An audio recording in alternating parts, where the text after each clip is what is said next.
Part 1. Dreaming.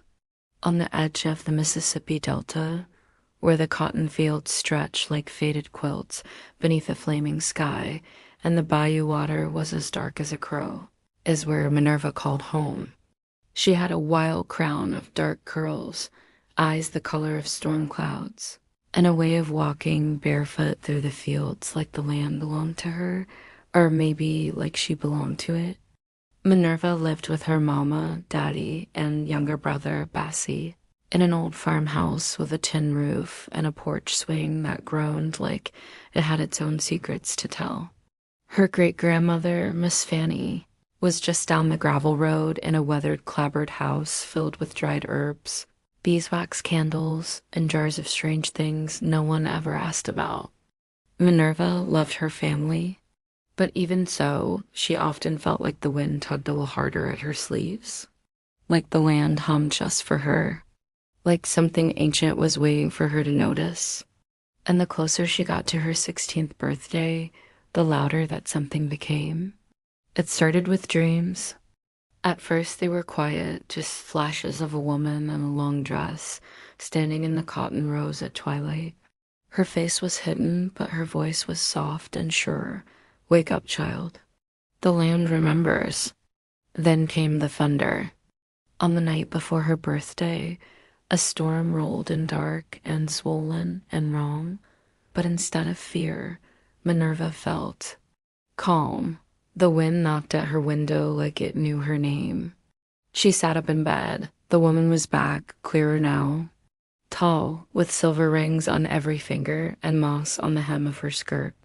Her eyes were the same deep gray as Minerva's. Time to listen, the woman said, and reached out a hand. Minerva took it. She woke with her sheets tangled around her and the scent of rain lingering in her hair and on her skin. Outside, the storm had passed, but the fields shimmered with dew like the earth had wept while she slept. That morning, Minerva walked the land. The cotton leaves bent toward her as she passed. The soil felt warm beneath her toes. A hush hung in the air like everything was waiting. She found her great-grandmother Fanny on the porch, shelling peas into a chipped enamel bowl. "You dreamed of her, didn't you?" the old woman asked without looking up. Minerva nodded her head slightly. Miss Fanny smiled, slow and knowing. "Your magic's waking up, baby, just like it did for me. Just like it did for the women before me, all the way back." Minerva sat down beside her. "Who was she?" "Your great-great-grandmama called herself Delphine. She was the strongest we ever had, could call the rain like it was a pet, grew crops in dust. Saved many a life with those hands." Minerva's voice trembled. I felt her in the storm.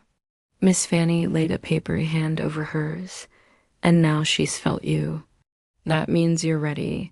That night, Minerva dreamed again. But this time she was the one standing in the fields. The wind curled around her ankles. The earth buzzed beneath her feet. And Delphine stood beside her, not as a ghost, but as a shadow made of moonlight and memory. "Your roots run deep," she said, "and your power deeper still."